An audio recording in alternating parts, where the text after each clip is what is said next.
The Cellcast is recorded in front of a live streaming audience.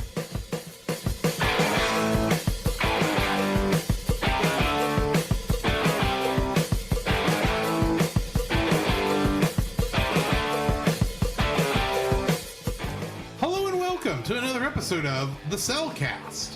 Joining me today is a man who's feeling a little hoarse. Welcome, Jacob. Yeah, just a little bit. Why, thank you. Let me introduce our co-host. A man who, he's got a go fever. Welcome, Drew. I don't have a good joke for this. I got him. But anyway, tonight we are reviewing a little film called The Road to El Dorado that did poorly in theaters when it came out. It did. But has gotten a cult following 20 years later. Yes. Because of memes. Yes. And neither one of us had watched it before this week. No. Somehow we both missed it. We both missed it, and it wasn't even on the schedule until about half a week and a half ago. Yes. Because I wrote down the dates wrong. So, yeah, tonight's going to be a fun night. Yes, because I can't remember. Did you point it out or did I point it out? You pointed it out. I forgot the date was there. I was on our calendar trying to see when the next patron spot was. Yes. Which you can get for $10 if you want $10. Please. And to make sure we had the dates. And I got to looking through all the stuff and realized, there's a mighty big gap between Anastasia and their second patron thing, which is on May 3rd. May 3rd. I left out a week. Yes. Oh, crud. So we had to pitch and it's like, hey. Hey, Jacob, we need to pick something here. We don't really have anything we can just move into the spot. No. Because the way our scheduling is going, because starting 2 weeks from now, our schedule is going to be wonky. You're not kidding. But until August. Yes. So, fair warning there. Between me going on a vacation and Jacob getting married and all the other stuff that pops in there. Yes. But we said, well, what movie have we not done that we need to do real quick? Mm-hmm. And we tried a couple different things. And then so you said Road to El Dorado. It's like, hey, no, that's a good one. Let's just go with that. I hadn't seen it. So that's what we're reviewing tonight. Yep. So, yeah. Shall we get into that spoiler-free review? Yes. Certified fresh and spoiler-free. As stated earlier, this is my first viewing. Though I had seen commercials for it back in the day when I was in high school. Boy, that makes me feel old. A little. But I think I had seen one scene in here before, like elsewhere. Like it was on television, and I sat down to watch it and realized, I'm not at the beginning, and then went off and did something else. Yes. But that's about as far as that went. Otherwise, my only other knowledge of this prior to this viewing was the memes that are everywhere for this one. But yeah. I enjoyed the film for the most part. It's got some weaknesses. Mm-hmm. Mostly dealing with the fact that this is a pre-Shrek DreamWorks film. And love it or hate it, Shrek is what gave DreamWorks their voice. But yeah, it's an okay film. What are your thoughts? My thoughts, again, like Drew, this was my first time watching this film, and I had seen trailers for it in 2000, and I was like, oh, okay. I thought it was a Disney film first, and I was like, oh, it's DreamWorks, this up-and-coming Disney studio. So, never watched it. It came up with the last-minute pitch to, like, hey, we need another film. And I pitched Road to El Dorado. Never seen it. So, I watched it last night. And it's after I got his internet hooked back up. Yes, thank you. I appreciate that. It's a serviceable film. It's got its problems. It's a little bit dull story wise here and there, but we'll get there when we get there.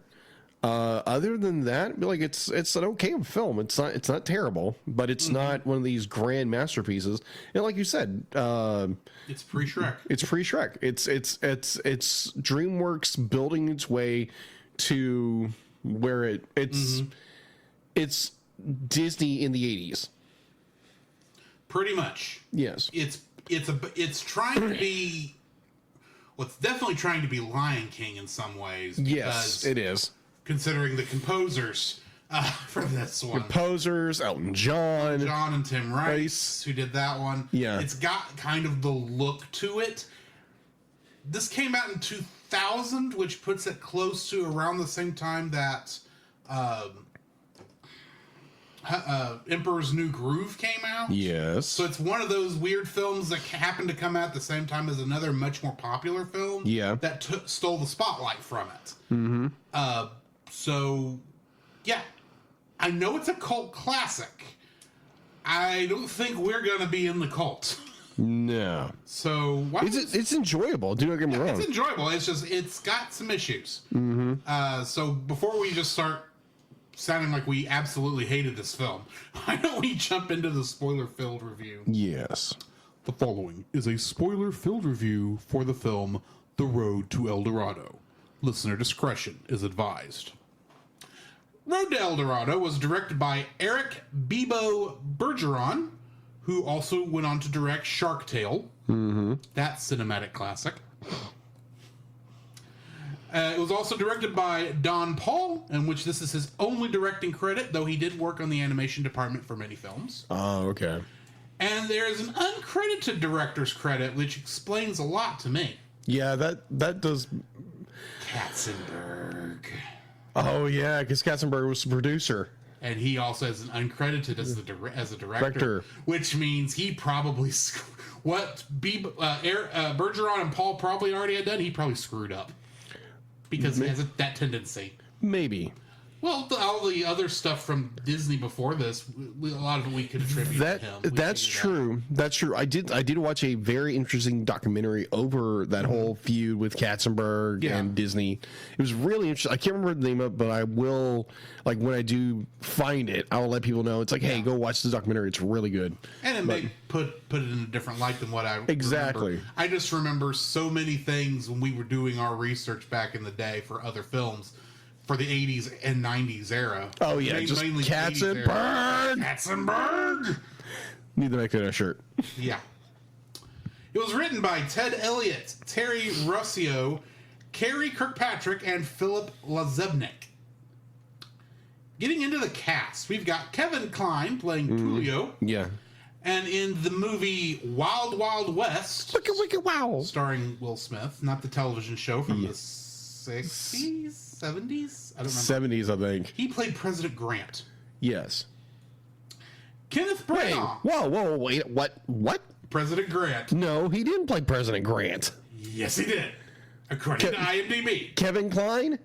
Yes. Kevin Kline played, According to IMDb to prove my point. Okay, then. It was like Kevin Kline was actually one of the main actors in the movie. Well, maybe he had two roles. Maybe. I've not watched Wild Wild West. I could have been. Wow, okay. So, you're missing out, just saying. Artemis Gordon, was that a main character? Yes. Okay. Yes. My apologies. There we go. I thought, president. He was the president. Okay. He pretended to be the president. I didn't even watch the TV series, so I don't know the name. That is fair. That is fair. It is a very cheesy classic that needs to be watched by everybody just to see how cheesy, fair enough, good, and somewhat bad it is.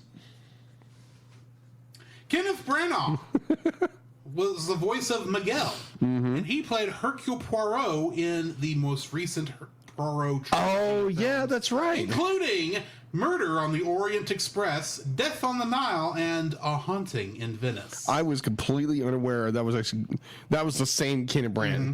Have you seen Haunting in Venice yet? No, I haven't. You need to. Oh, okay. That movie, everyone should watch that one if you like good whodunits. Yeah. It's actually the only real whodunit of the three. Really? But the way they shot it, you're actually questioning if the haunting is real. Oh, okay. Or real in context. Because they shot it like a horror film. Anyway. Oh, here's an interesting fact. They were both in Wild Wild West. Yeah, I think I saw that too. Yeah. Because I think there's somebody else who's connected to Wild Wild West from this. I can't remember who it was now. Anyway, Rosie Perez played Chell. And in the movie White Men Can't Jump, she played Gloria Clemente. Ah. Armand Asante was the voice of Tetzel Khan. And in Judge Dredd, the one starring Sylvester Stallone... Oh, I am the law! He played Rico. Oh, he played Rico. That's right. Oh, my gosh. Keep the stupid helmet on. That's what I'm saying. Edward James Olmos played the tribal chief in this. And he was Admiral Adama in the reboot version of Battlestar Galactica. Oh, okay. Jim Cummings. Yes, Jim Cummings. Was the voice of Cortez. And in the Nickelodeon All-Star Brawl video game series, Okay. he's the voice of Shredder. Oh, okay. I'd look to see if maybe he voiced Shredder in some of the Nickelodeon ones, because I assume you'd use the same voice cast. Sometimes. Apparently not. So that's a shame. But anyway. Frank Welker. Guess who he played? Frank Welker, the horse. Yeah, he played Altivo. El Tivo. And in Futurama, he played Nibbler. You don't know Futurama, do you? No, I don't. Nibbler is... Isn't he the little guy? Yes. Okay. He's technically Leela's pet, except he's actually a intergalactic super species that is the entire reason Fry got sent into the future. Okay. Those kind of shows are not really my thing. It's just more like, but it's one of the few. Normally in comedies, when they try to play with the continuity and such, they don't think to animate things ahead of time. Yes. And they're not going to reveal it. You can see Nibbler's shadow on the wall in the pilot episode. Oh my gosh! When right before Fry gets trapped in the cooling unit. Of course, of course, it's good. It's called good storytelling. Yeah, but we didn't meet Nibbler for like another half a season. Oh, okay. So Kingdom Hearts connections. How many do we have? Kingdom Hearts connections. 5. No. Higher or lower? Lower. Lower. So 3. Higher. 4. 4. Okay. Jim Cummings. Of course. Cortez in this movie. He also played Pete, Captain Justice, Captain Dark, Winnie the Pooh, Tigger, Ed, the Cheshire Cat, and Julius. Frank Welker, voice of Altivo. He also played Experiment 221 Sparky in Kingdom Hearts. Yes. Strange how that's the only thing in Kingdom Hearts he has so far. That is weird because it's Jim Cummings. Yeah. Aaron Span was actually additional crew in this. Really? Yes. But also was the voice of Joshua in Kingdom Hearts 3D Dream Drop Distance. A character that did not, while not a Disney character, and did not originate from a Final Fantasy game. Came from the series The World Ends With You. Really? Yeah, another Tetsuya Nomura joint. Anyway, Michelle Ruff. Additional voices in both. So what do we got in info and stuff? All right, so info and stuff. Look at my notes. Well, I sound like I'm my voice that sounds like this. Anyways, perfect for announcing things. All right, so info and stuff. You can watch it on Amazon Video for $3.79 at the current rate. Which is where we both watched it. Yes. Because it's not streaming in any service for some reason. No, not really. IMDb has a 6.9 out of 10. Rotten Tomatoes is a 66% score.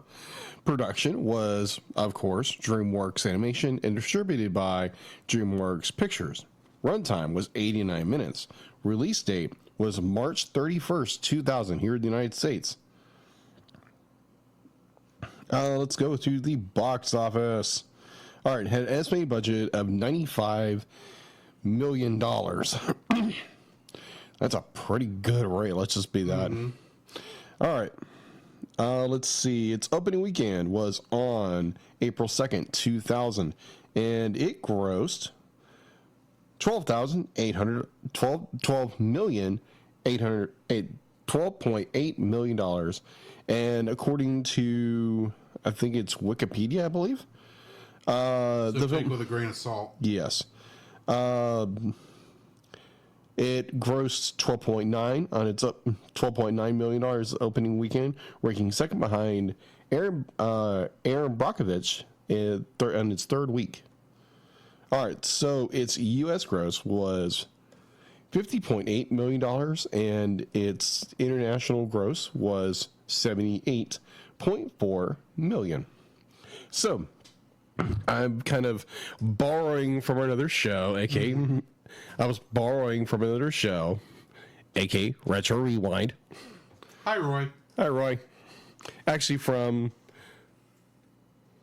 PaulGPowers.com.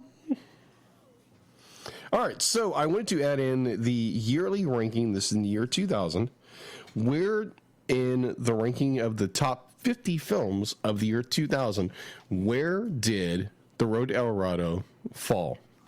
Considering that I know it did not do well with the critics and kind of flopped, I'm guessing 45. Oh, you are so close. So close. No, it's 45. 44, I'm sorry. 45. It's 45. That's what I said, 45. Yeah, oh my gosh, you hit it just, it's like you said 40. It's like, oh, come on, say it. It's 45. Okay.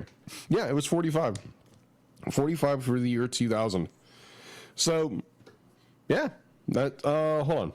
Let's go into home release. The Road to El Dorado was released on DVD and VHS in the year 2000 on December 12th, because in the year 2000, we still released VHSs. There was also an event held in El Dorado, Kansas, in which a parade was held on the streets and painted gold to celebrate the film's home release. The DVD was released included audio commentary, behind the scenes featurettes, music video of Someday Out of the Blue, production notes, interactive games, trailers, and TV spots. On July 2024, the film distribution rights were purchased by DreamWorks Animation from Paramount Pictures, owner of the pre-2011 DreamWorks Pictures catalog, and transferred to 20th Century Fox before reverting to Universal Pictures in 2018. Because of this, Universal Pictures Home Entertainment released the film on Blu-ray on January 22nd, 2019. Now, streaming. This film began streaming on November 25th, 2015. And you can most find it most places, but primarily on Amazon Prime. Right. All right, there was no information on a sequel of any type, because this movie did not do well internationally or domestically. So that's all I have for it, info and stuff. Let's get into the summary then. Yes.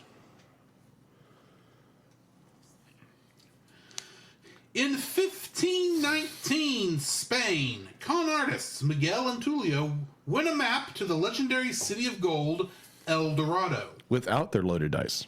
In a rigged dice gamble, though they ironically win the map fairly, after Tulio was given normal dice from one of the opponents. Yes. After their con is exposed, the two evade the guards and accidentally stow away on one of the ships to be led by the conquistador Hernando Cortez? Not Hernan? No, it's not Hernan. They put here Hernan. No, it's not Hernan. Oh, come on. I might be wrong, but I'm just going to say Cortez. Yeah, it's Cortez. For the New World. At sea, they are caught and imprisoned and are condemned to slavery in Cuba. but break free and steal a rowboat with the help of Cortez's mistreated horse, Altivo. Their boat reaches land, somewhere in Central or South America, where Miguel begins to recognize landmarks from the map, leading them to a totem marker near a waterfall that Tulio believes is a dead end. As they prepare to leave, they encounter a native woman, Chell, being chased by guards. When the guards see Tulio and Miguel riding Altivo as depicted on the totem, they escort them and Chell to a secret entrance behind the falls into El Dorado. They are brought to the city's elders, kind-hearted Chief Tanabak and wicked High Priest Tetzalcan.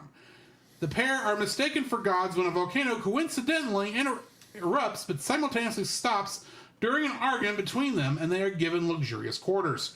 Along with the charge of Chell, she discovers that the two are conning her people but promises to remain quiet if they take her with them when they leave the city. The two are showered with gifts of gold from Tanabak, but disapprove of Tetzalcan attempting to sacrifice a civilian at the god's ritual. Meanwhile, Cortez and his men reach land. Tulio and Miguel instruct Tanabak to build them a boat so they can leave the city with all the gifts they have been given, under the ruse that they are needed back in the other world. Chell gets romantically close to Tulio, while Miguel explores the city, coming to appreciate the peaceful life embraced by the citizens. When Tetzalcan sees Miguel playing a ball game with children, he insists the gods demonstrate their powers against the city's best players. Tulio and Miguel are outmatched, but Chell replaces the ball with an armadillo, allowing them to win. Miguel spares the ritual of sacrificing the losing team and berates Tetzalcan to the crowd's approval and earning Tanabak's respect. Tetzalcan notices Miguel received a cut during the game and realizes the pair are not gods, since gods do not bleed. Hence the reason for the sacrifices. Afterwards, Miguel, who has by then reconsidered leaving the city, overhears Tulio telling Chell that he would like her to come with them to Spain, before adding he would like her to come with specifically him and to forget Miguel, straining the relationship between the two. At a party being thrown for them, Miguel and Tulio begin to argue about Tulio and Chell's conversation and Miguel's desire to stay when Tetzalcan conjures a giant stone jaguar to chase them throughout the city. Yes. Tulio and Miguel manage to outwit the jaguar, causing it and Tetzalcan to fall into a giant whirlpool, though thought by the natives to be the entrance to Zabalba, the spirit world. Tetzalcan then surfaces in the jungle where he encounters Cortez and his men. Believing Cortez to be the real god, Tetzalcan offers to lead him to El Dorado. Miguel decides to stay in the city while Tulio and Chell board the completed boat before they see smoke on the horizon and realize Cortez is approaching. Suspecting the city will be destroyed if Cortez discovers it, Tulio suggests using the boat to ram the rock pillars under the waterfall and block the main entrance to the city, despite knowing that they will lose the gold in the process and the warriors won't last against them. The plan succeeds when the citizens pulling over a statue in the boat's wake to give it enough speed, as the statue starts to fall too quickly. Tulio has difficulty in preparing the boat's sail. Forfeiting his chance to stay in the city, Miguel and Altivo jump into the boat and unfurl the sails, assuring the boat clears the statue in time. The group successfully crashes against the pillars, causing a cave-in while losing all their gifts in the process. They hide near the totem just as Cortez's men and Tetzalcan arrive. When they find the entrance blocked, Cortez brands Tetzalcan a liar and leaves, taking him as a slave. Tulio and Miguel, though disappointed they lost the gold, unaware that Altivo still wears the golden horseshoes with which he was outfitted in El Dorado, saving the best for last. Knowing that El Dorado is forever safe, they appreciate the thrill of their adventure and head in a different direction for a new adventure with Chell. Yes. Getting into the trivia. A series of sequels featuring Miguel, Tulio, Chell, Altivo, and even the armadillo going after other legends about gold was planned, similar to what they would do with Shrek. Huh. I wasn't aware of that. However, following the disappointing box office results, yes, all of these films were immediately canceled. Tetzalcan's sacred book contains a picture of a man fishing from the moon, a take on DreamWorks' logo. Yes. This is the first DreamWorks animation movie not to earn a profit at the box office. Wow. The story is actually inspired by Rudyard Kipling's The Man Who Would Be King, featuring conmen who try to trick the natives of an isolated city in Kafiristan with disastrous results. This movie shares several attributes to its namesake, the road comedies made famous by Bob Hope and Bing Crosby during the 1940s. This helps explain the anachronisms such as the shared language, pop culture references, and lack of historical accuracy. Very true. In homage to the veteran comedians, during the song It Is Tough to Be a God, Tulio and Miguel look into a rippling bowl of liquid at one point. The reflection of Miguel briefly takes on the pronounced ears of Bing Crosby, while the reflection of Tulio morphs into the distinctive profile of Bob Hope. Oh, that's hilarious. Compared to everyone else in this animated film, Tetzel Khan has his teeth individually carved out instead of just a white line. This was intended to make him look more lifelike and thus more intimidating. Yes. The name of the Spanish general in the movie is Cortez. However, in real life, the man who tried to find El Dorado was Gonzalo Pizarro. Mm-hmm. The name of the horse Altivo is generally interpreted as proud or haughty in modern Spanish. However, in older, more traditional usages, it means high or elevated, possibly a reference to the hero's elevated state to supposed godhood. In late 1996, Tim Rice and Elton John were asked to compose 7 songs, which they immediately worked on. In February 1999, before the release of Elton John and Tim Rice's Ada, it was announced that 10 songs had been composed for El Dorado. It was also announced that the release date had been pushed to March 2000. Lastly, do you know what the words El Dorado actually mean in Spanish? City. They're a Spanish phrase, Yeah. not some native phrase. Yeah, because you always think it's like City of Gold, but it doesn't mean that. No, it just means the golden. The Golden. Because Okay. it's literally looking for the golden city. Okay, that makes sense. So it's probably more like, it's probably more written like El Dorado City. Yeah. In Spanish. I don't know what the Spanish word for city is. My apologies. So, yeah, the golden city. Yeah. Anyway. What's your first like for this film? My first like to this very unique film would actually be the dynamic of comedic chemistry between Miguel and Tulio. I knew that. Yeah, because the two actors, Kevin Kline and Kenneth Branagh, be like just they just have this amazing chemistry, just playing off each other. Be like the script kind of plays into their dynamic, and definitely when you first meet them, they're in this rigged game, and it's just how they're the way the characters are written, the way the actors kind of play off of each other, and you can tell they're having a good time with this role. Yeah. And this was in the 2000, so yeah, they've been in the studio together, and so I think that would have been a very interesting glimpse into this film to see those two actors actually playing off each other, and like how many ad-libs were they doing and what got in, what didn't.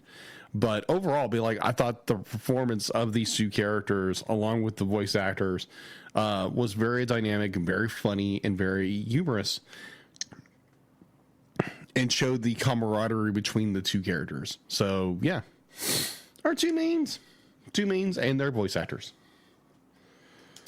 My first like for this actually is the animation. Admittedly, DreamWorks is not exactly known for 2D animation because, like we said earlier, DreamWorks really kind of broke out during the 3D CG era of animation. So, and this is only the second 2D film of theirs we've actually reviewed, with the other one being Prince of Egypt. Yes. And they actually had skill when it came to animation at this time. It's just, for whatever reason, like the DreamWorks 2D films never really took off. For whatever reason. Yeah. But the animation here is very good. I mean, they are still very much trying to be Disney instead of just being their own thing. Yeah, I would agree with you there. And I'll get sure when you get done with yours. Yeah. But I mean, the animation is very well done. The magical effects that Tetzel Khan pulls off actually look very good. The 3D that's used in here is, because there are some 3D elements at some points, actually blends very well. The only reason I know they're 3D is because I know that's the only way that could have been done. So yeah, the animation in this is actually, I thought, was done very well. Okay. So kind of playing into yours, I'm going to go jump right in my 2 because I had animation in my 3, so I'm going to just push it right here to continue the conversation.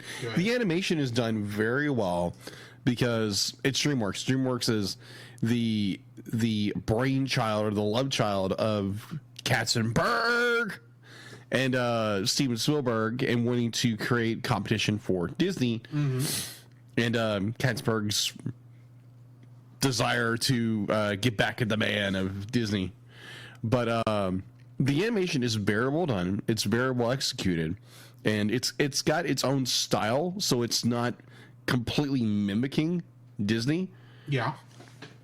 But it has such a familiarity to it that maybe someone might confuse it for a Disney film, but it still has its own identity as an animation itself. Yeah, animation is beautiful. Like it's not Disney quality, but there's some crunchy bits. There's crunchy bits. But like it's still done very well. Yeah, it's done very well, and it's got a great execution, but it's not exactly Disney at this time. Well, at this point, Disney was doing 3D. Disney had started doing 3D. Because I know this is around the time Dinosaur came out. Yeah. This is also around the time Lilo and Stitch and Emperor's New Groove. That is true. And so many other of the last good 2D Disney films. The last remnants. That would be about 2003, 2004. It's not till Chicken Little that they really fully bought into 3D. Right. I can't remember what year that was. Yeah. I still haven't seen Chicken Little. I haven't either. I just know that's the tipping point where they made the full transition.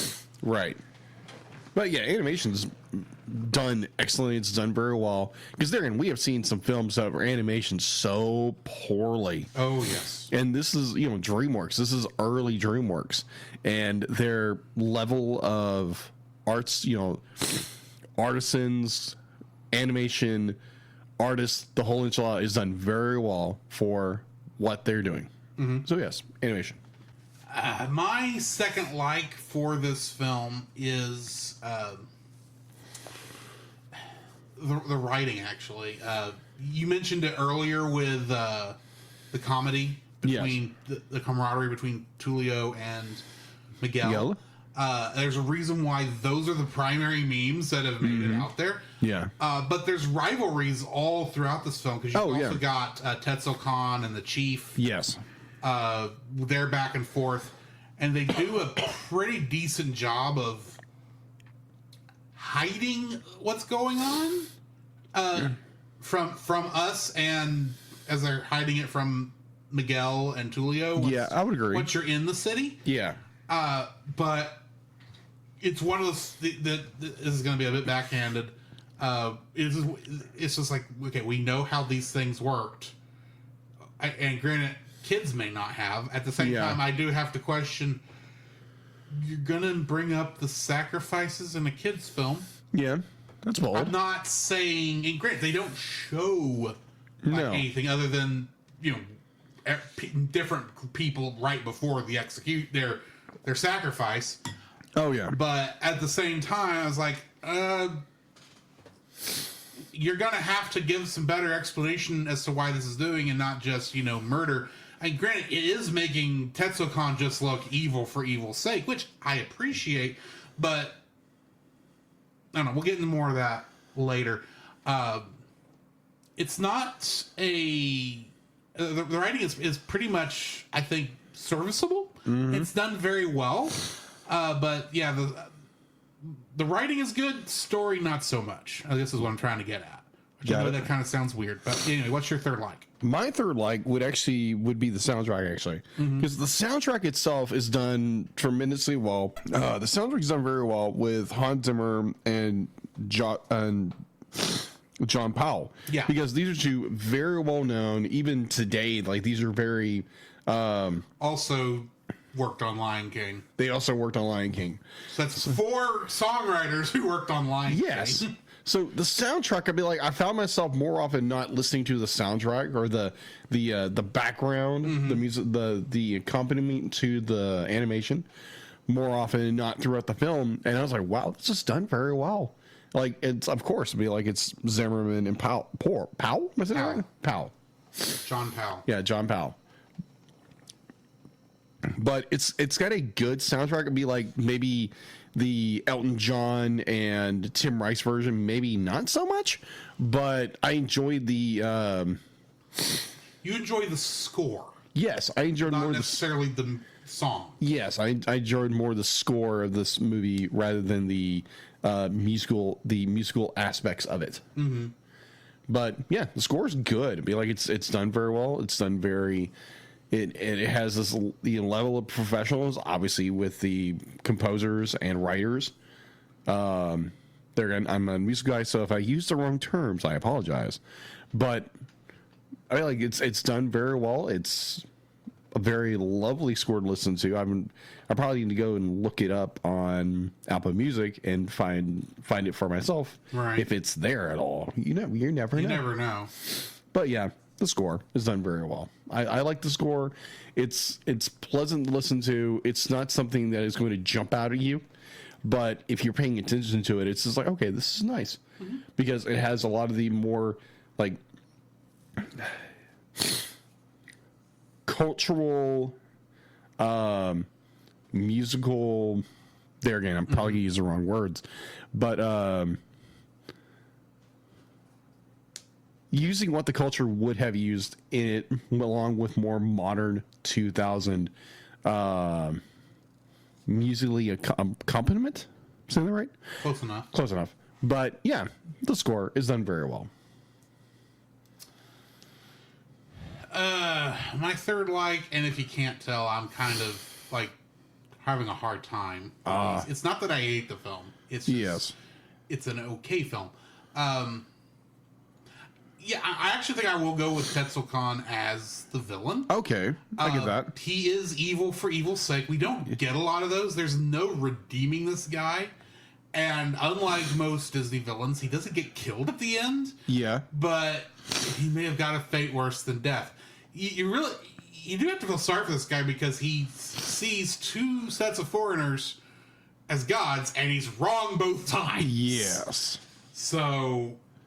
and he really did kind of do it to himself in so many ways. Because he so wanted the Year of the Jaguar to start. Oh, yeah. But Tetsuo Khan, he's got a mix of that Jafar, a bit of Jafar in him. Yeah. But with, I would say it's a mix of Jafar with the Judge Frollo. Yeah. Mix of Jafar and Frollo, kind of. It works actually fairly well. Granted, he doesn't get a villain song, which is no, he doesn't. Disappointing, but it's still a half decent performance. Yeah, I agree. Can't remember the guy's name who played Tetsuo Khan. Get up here. By Armand Asante. Yeah, he does a very good job with it, and the character. And it's just nice to have a evil for evil's sake villain. Yeah.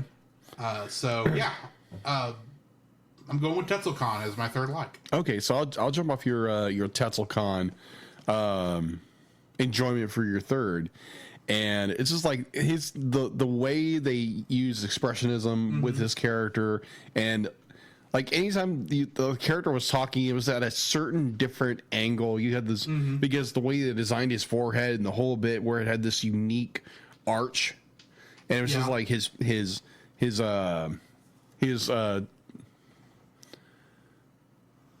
makeup, for the lack of word. His design is done very well. Be like he is very much the like once you see him, like, okay, here's our bad guy, and it's like like the minute you see him, you're like, okay, this is the bad guy. He'd be like, oh yeah, he's the high priest. Yeah, he's the bad guy. It's always the high priest in some capacity. Have you read the Bible? Yeah. But yeah, I mean, like, I love his design. They're always using unique angles when it comes to Tetsuka.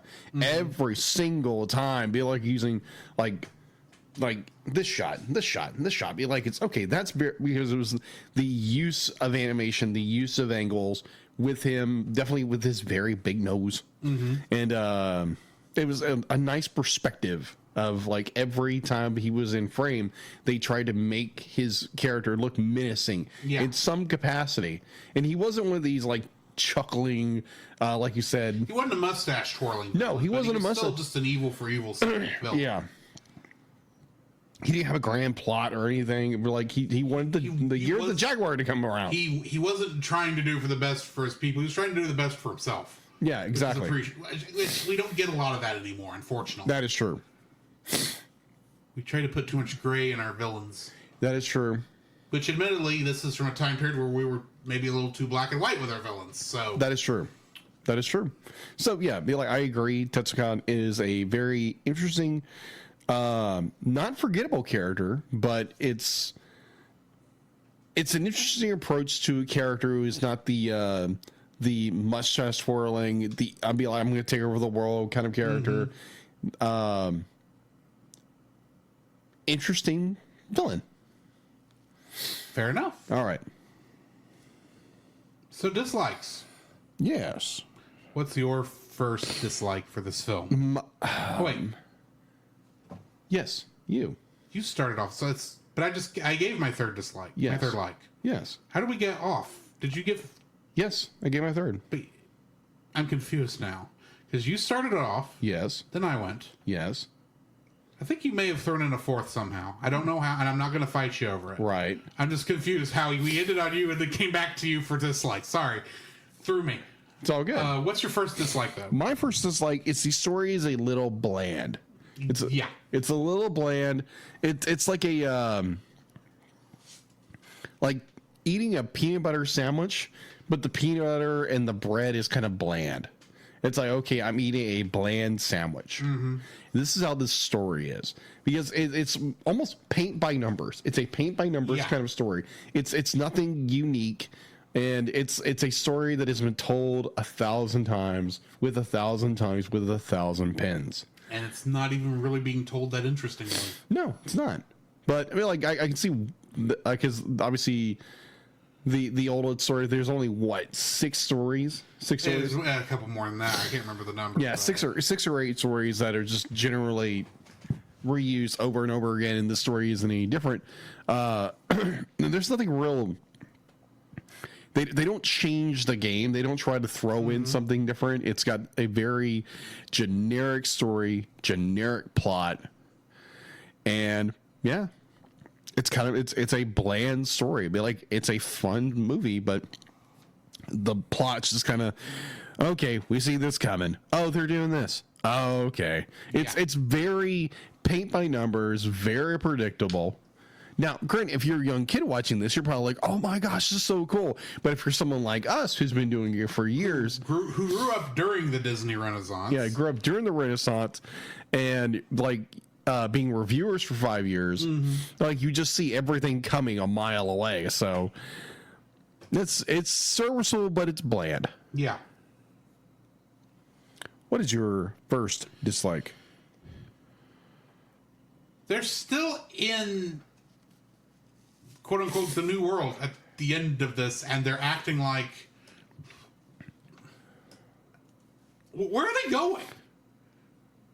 That's my question. Where on earth are they going at the end of this film? Yeah, that's true. They are still stuck in the new world. There was no getting back to Spain, right? Like they wanted to. Granted, they wouldn't be going back with much because, I mean, they only have 4 horseshoes worth of gold. Right. Which is not going to get them a lot of money. But, and I get that Chell really didn't care if they went to Spain or not. She just wanted to get out of the city. Yeah. But, where are they going? This movie just like, okay, we saved El Dorado. Cortez is taking the other guy into custody and walking off. And we're going somewhere else in the middle of a forest with no clear direction and no map and no reason to go anywhere. Yeah. It's got wondering. Where are they going? Well, if memory serves correctly, because I watched it last night, there's more like because I think it's Child that says, and it's like yeah, because it's adventure. Let's just go where the wind takes us. Right, but and granted, I don't want sequel baiting. Right, but at the same time, it's like you can have Child say, I heard about there's a legend of a story, off west of here, off in the Amazon rainforest, or not, they wouldn't call it the Amazon rainforest. Well, they might because of the way they use anachronisms in this. But it's like you could say, "Hey, we're heading this direction." Just say, "Oh, we're going on another adventure to go look for this treasure." Yeah. Especially since they were planning on having sequels to this, making it a franchise. Honestly, this is a way. This would have been an easy jumping off point for a set of adventures happening in quote unquote the new world. Right. But you gave me no reason to think they were going to do anything but remain lost in what I'm assuming is the South American countryside. Yes. So yeah, I have no idea where they're going at the end of this, and I'm wondering why this should make me want to come back. Yeah, that's true. For a sequel, because honestly, it's like, well, because the entire point of these two characters is they're con men trying to find riches. Yeah. Get rich. They don't really care about the adventure. They'll take the adventure. Yeah. They do enjoy the adventure, but they have a motivation. That is, they need to make riches so they can, they can go back elsewhere. They're treasure hunters, for crying out loud. Yeah. If you're not going to make them con men anymore, they need to grow into treasure hunters. Yeah. And you gave me no treasure for them to hunt, even if you weren't going to, you hadn't made the decision yet. This time it's like, hey, I heard about this story north of here. We should go check that out. And that would have fixed that for me, I think. I don't need to know any... You can say, oh, we'll go where the wind is taking us. Yeah. Sure. But it's like... And as far as I know now, you're lost in the wilderness. Yes. And unlike the Israelites, you don't have God to bring you back. That is true. And also, I want to bring up the point where it's okay. Like you brought the idea of Child just being like, kind of giving them this. It's like, oh, there's something. But I understand. Be like, it's like I'm only thinking Chell could do it because I could see her because she would know from the area. Yeah. I could see her over the years being interested in the outside world and she wants to escape stories of, the outside world. So I assume, she's gonna have to know something. Yeah. I understand why Tulio and Miguel wouldn't know. They're just off the boat from Spain. Right. So I agree. There's also a little bit of the kind of going back to my first one, this bland story. It's almost too cookie cutter, just the way everything kind of falls into place. It's not. The map leads them exactly where they go, except they run into the wall, and it's like, oh, okay. You see where it's going to go because the light comes down and be like, it's made of gold. Yeah. Again, kind of a cookie cutter story, and the end of it kind of leaves you up in the air. It's just like, because they're gonna be. I totally, and Chell would probably know where everything else is, because her entire beat is to get out of El Dorado. Yeah. And now they're just wandering aimlessly through Central America of all we know, or South America. Yeah. Who knows? But probably more like, I'm thinking they're in South America because it just feels like they're in the Amazon rainforest. Yeah. But yeah, it's just like it has this very. The conclusion is, okay, our characters escape. They give up all the riches, but then they're just wandering aimlessly, and there's still Cortez there. Yeah. Like, he's not gonna go away. So, and obviously he would be the recurring villain in like a TV show or something. Yeah. If this were the pilot for a show, I kind of could accept this. Yeah. But it's not. Yeah, it's a movie. Never planned to be the pilot for a television show. It's like, the two characters have kind of a redemption arc at the very end of the movie, but then you have this nugget that is left hanging. Yeah. For the lack of a word. Be like gold nugget that is like, okay, next adventure. And they're like, oh, we're just going to wander around. Nothing's going to get mauled by jaguars. You did nothing to get us excited for the next one. Yeah, exactly. Which, granted, you weren't going to make anyway because the rest of the movie is so bland. Exactly. people weren't going to care as much. But you don't know that at that time, so something. Exactly. Anyway.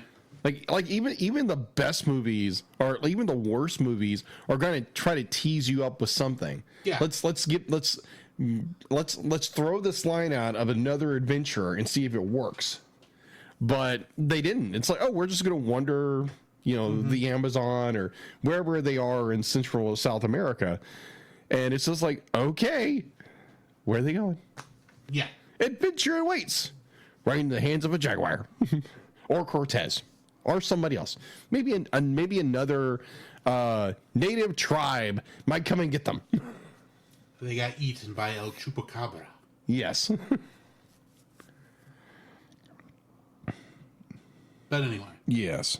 Was that your second? No, it wasn't. Okay. I was bouncing off yours. My second dislike. I wanted to make sure before I just started off on my next one. No. You're good. So, mine is a little more... I don't want to say controversial. It was probably controversial when it happened. So, do you remember the scene where I think it's Miguel. Miguel is like he's exploring the city and getting to know people, and then it cuts back to I want to say Turo, but it's not Turo. Tulio. I'm close. Tulio. And Chell in that one scene where it pops up and they both pop up from below the frame. I'm like, what in the world were you two doing? Oh, you know what they were doing. Oh, yeah. We know exactly what they're doing, but I'm like, really? They were romantic. Yeah, they were. And that is admittedly something Disney at that time would not have done. No. DreamWorks is already trying to stretch what they can do. I agree with you. I agree with you. And I'm just thinking like, wow, you went there. It's like, obviously you can't be like, they became one spirit. Let's say that in more of a biblical term. They got to know each other. Got to know each other very well. But I was like, whoa, okay, they did that scene. They did that. Okay. He's like, it's like that. I wasn't uncomfortable with the scene, but it was like, if I had a kid and the kid was maybe like 10 years old, like 10, 11 years old, be like, guarantee, be like, hey, what were they doing? It's like, do we really need to have this conversation now? Tulio dropped something and she was helping him look for it. Yeah, exactly. Wink, nudge, nudge. Exactly. But it was like, okay, this was a little bit of a, I understand you're trying to push the boundaries with animation. You're trying to do something a little different than Disney. Maybe not imply something like that than having to parents to, bring up a subject maybe they weren't prepared for. Yeah. And I don't want to say it was like, it's oh my gosh, they would do that. But it's animation. It's like, you're trying to be bold and maybe a little too bold in that scene. So yeah, the scene between these two characters was like, oh, okay. Yeah. I was like, okay, I was shocked, but I was like, oh, okay, you're trying to do something different. You're trying to surprise, because for the kid audience is, oh, okay. The adult audience is like, whoa, okay, that was interesting. Yeah. It's like, we know exactly what those two were doing. It's like, kids, don't ask questions. Please don't. Please don't. But, yeah, I was like, okay, that was a little weird. And understand, be like, they're getting, it's a nitpick. I'm not saying be like, oh my gosh, they're terrible. But it's like, yeah, it was an awkward scene. It was like, okay. So, yeah, that's my second dislike. My second dislike for this is, like you said earlier, this is just so dull a film. It is a dull film. There's some writing here that shines here and there, but this movie is trying so hard to be Disney. It is. That ironically, the things that that Disney would excel at, they kind of miss, but because they're trying to be Disney but not be Disney. Like you said, we have that scene where, Tulio obviously just drops something. Yes. So that's something that at that time Disney would not have done. The closest we get is Nala's bedroom eyes. Oh my gosh, you're not kidding. Yeah, while they're pushing the boundary there, they're kind of regressing in other places, Yes. like, storytelling and Yes. motivations for characters and just things that Disney at the time was just doing so much better in their stuff. They were pushing the envelope in appropriateness, but not really pushing it in terms of technical ability. There's Agreed. nothing in here that really makes me think that they were pushing, that they were trying to be better than Disney. Yeah, it really feels agreed. like they were trying to be Disney, but not be Disney. Yeah, it was. You should not be trying to be your competitor. You should be trying to do better Yeah. than your competitor. And it doesn't really feel like that's what we got. We want to be Disney. Here's an idea. Anastasia last week Yes. also was basically Don Bluth's Disney princess film. Yes.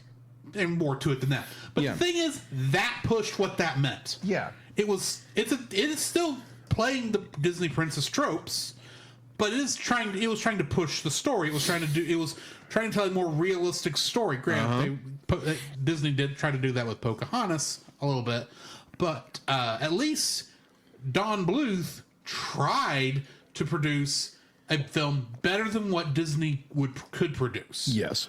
I don't really feel DreamWorks was trying.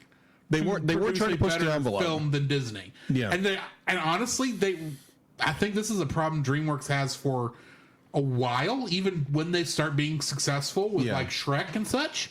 Because you look at some of the other stuff, it's still kind of It's like we're like Shark Tale, for instance. Yeah. We brought that up earlier, or Madagascar. They're not really pushing what Disney or Pixar was doing. Yeah, they're just like we're doing the same thing. Come.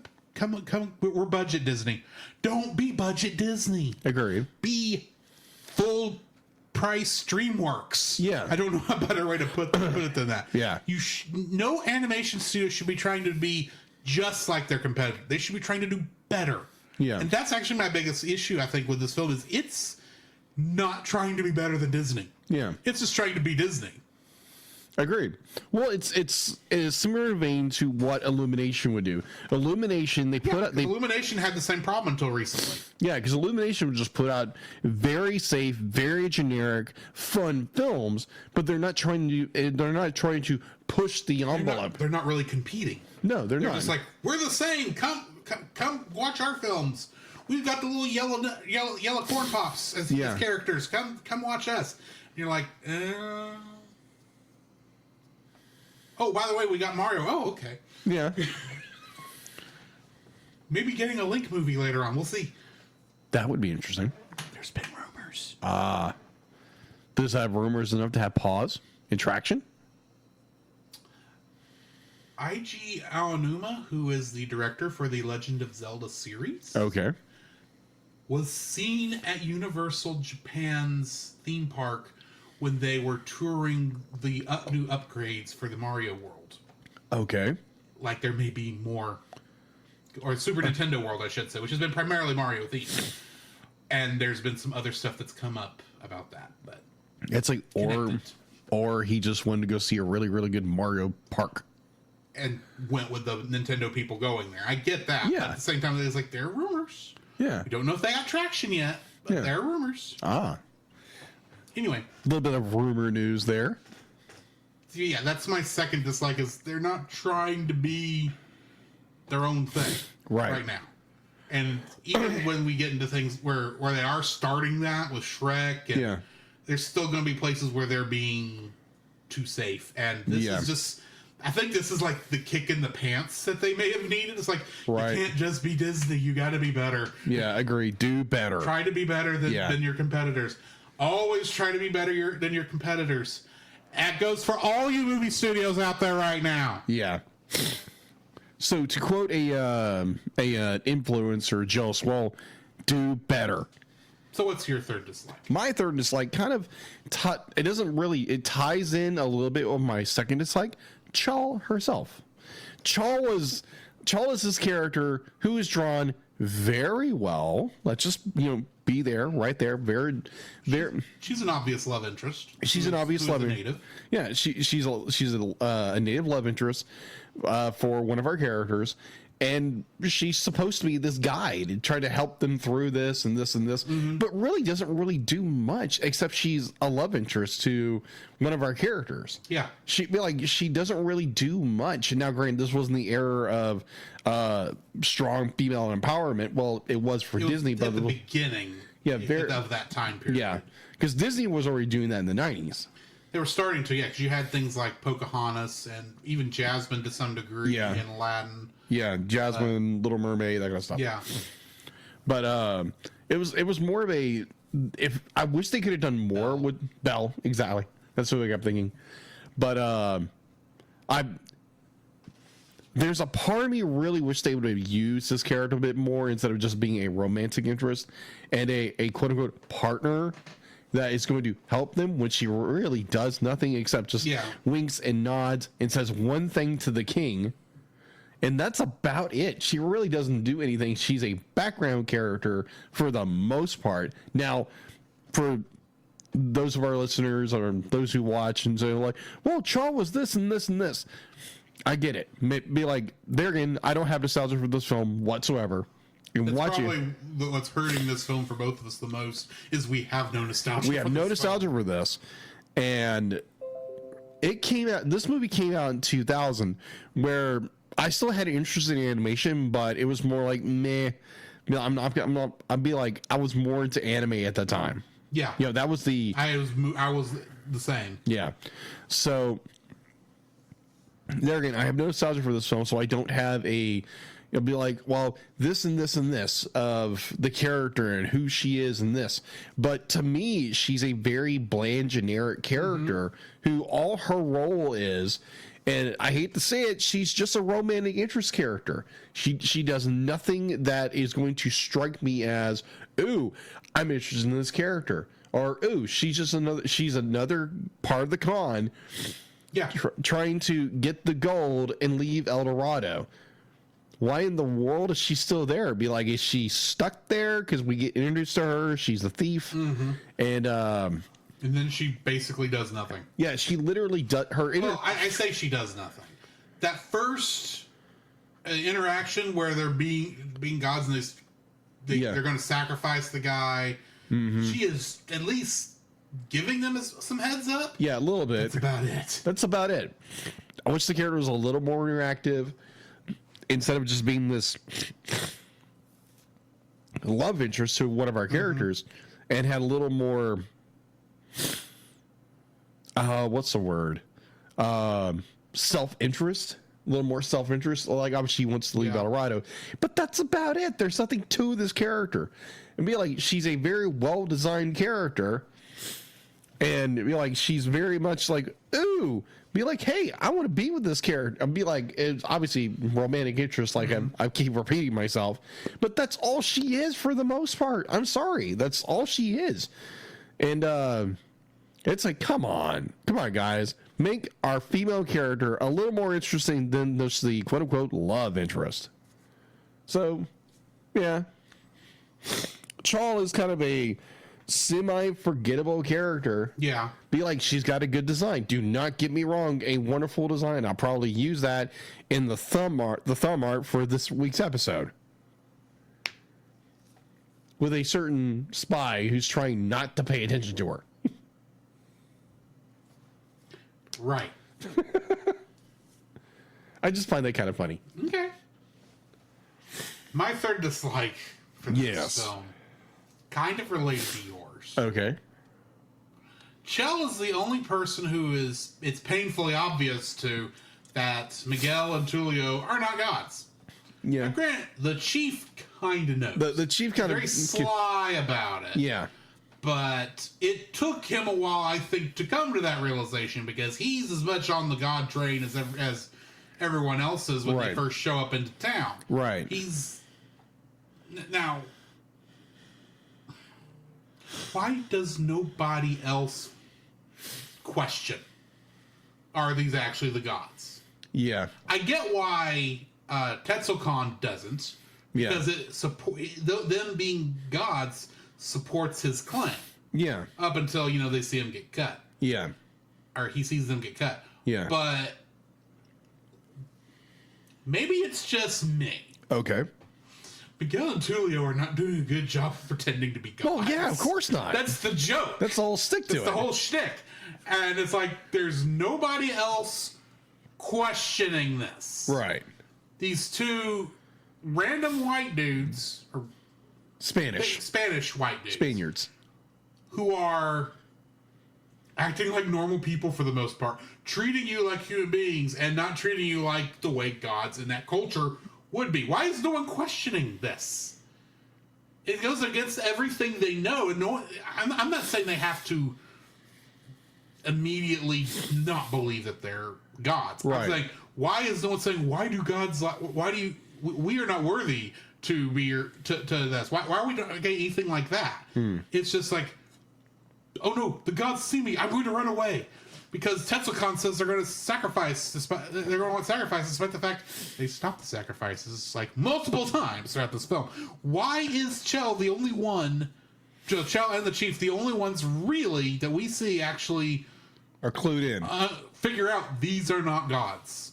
Well, Outside of, without needing physical evidence. Right. I mean, why does nobody else figure out these are just normal people who look different than us? Well, I think it's more if you go back to more historical, you go back to the Spanish conquest of Central and South America, where the native population, saw these men, these pale white men riding on horses, and so these were symbolizing the gods. I get that. Here's the thing, though. And the Chief, and Tetsukan are not the only people who are dealing with them in the city, because they're the main supporting characters, and they're the main supporting characters. I get that, but why are no other servants? None of the other servants that we see up there making any connection. They're not hiding this at all in their room. And you're telling me no servant accidentally walked in on or overheard this? I would agree if they would have played something more like that. Then. Because obviously, from our perspective, we know they're cons, right? But I think it would have been better if they're very good con men. I get that. Yeah, but they are missing one very crucial element in this con that is really hurting them, and that's the fact is they don't know their culture. They don't know half the things they should, and Shell's not telling them. No, she's not being helpful. Why does nobody else figure out? Oh, these people are not. They're acting like Chell actually thinks they are, and that they're all a bunch of idiots who only listen to what people tell them is right. Well, and I get that, but it's like, Chell could have used someone to come up and soon realize, okay, maybe there's other reasons why. I don't know. It's that serviceable story we talked about. Yeah, it's like it's not questioning. It's not being clever in its writing.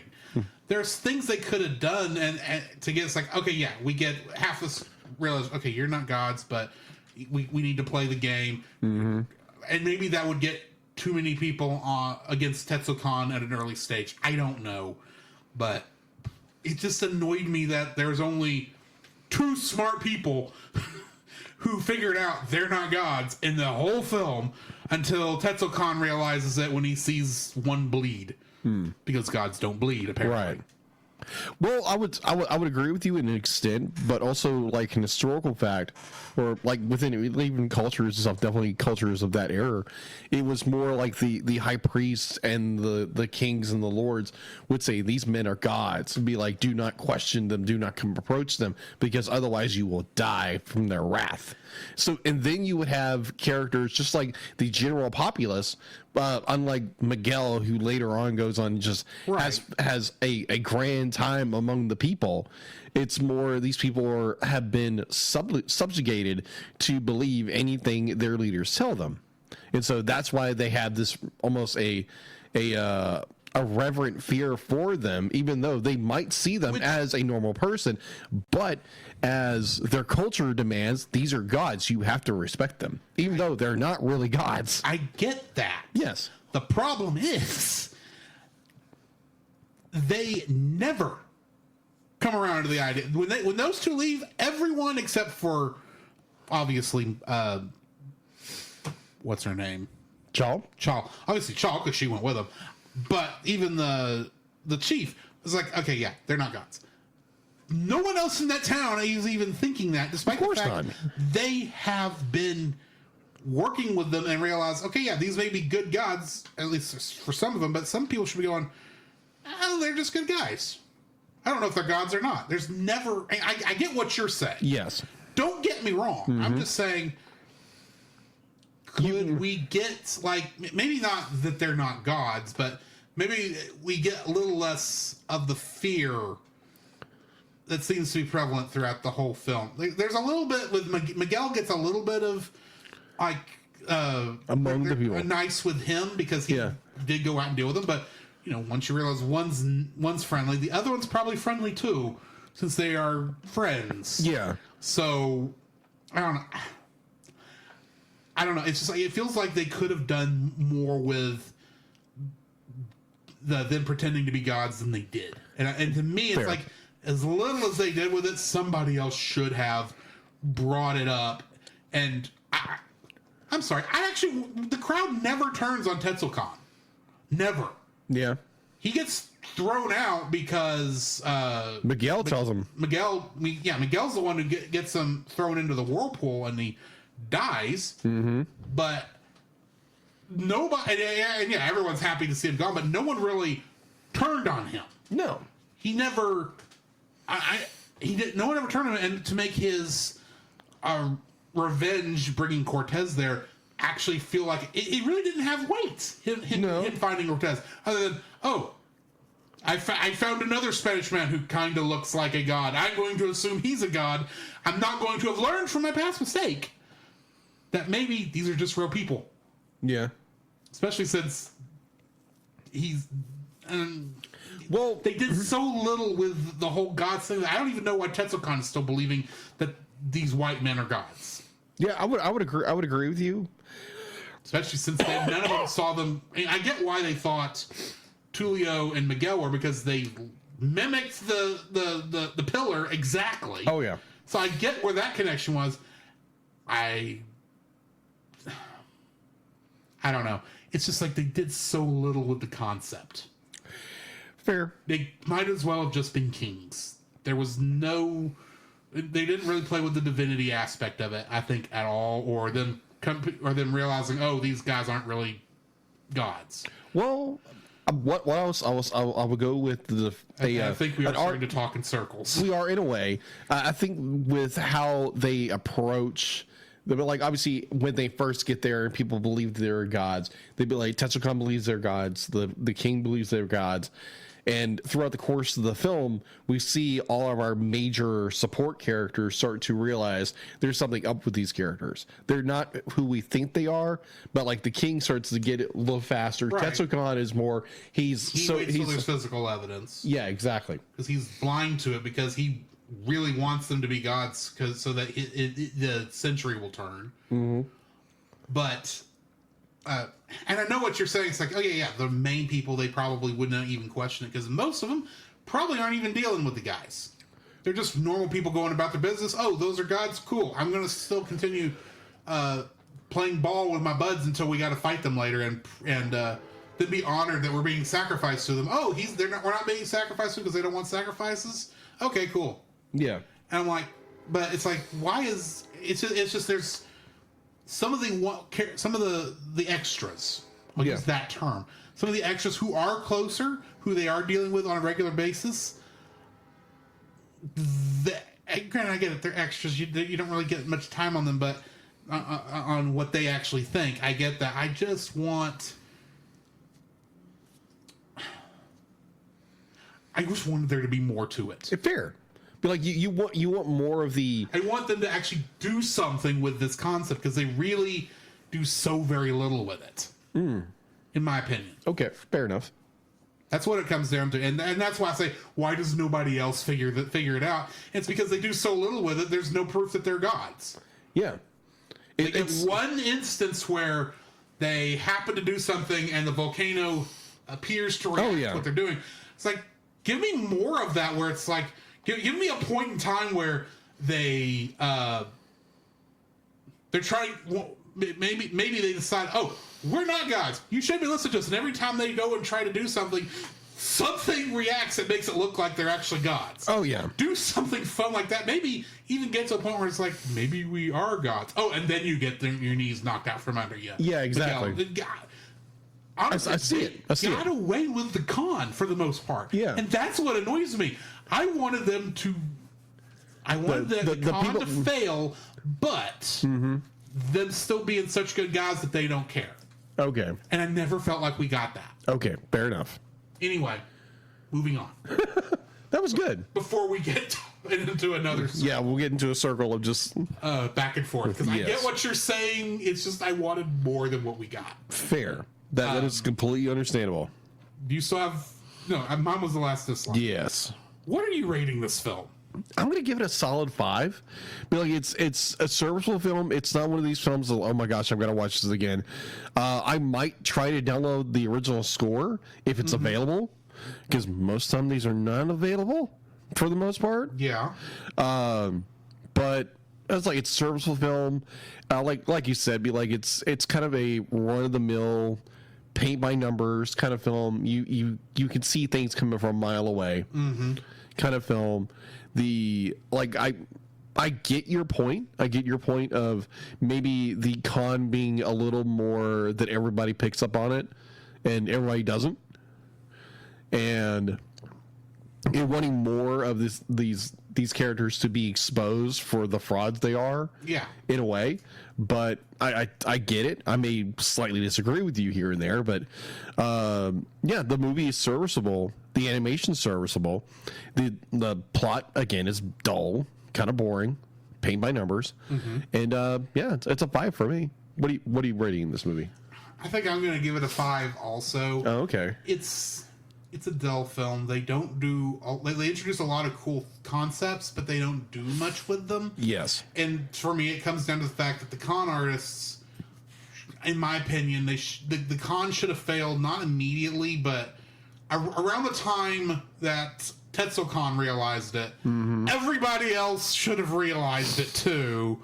And yet, in my opinion, it's like they wouldn't care. It's...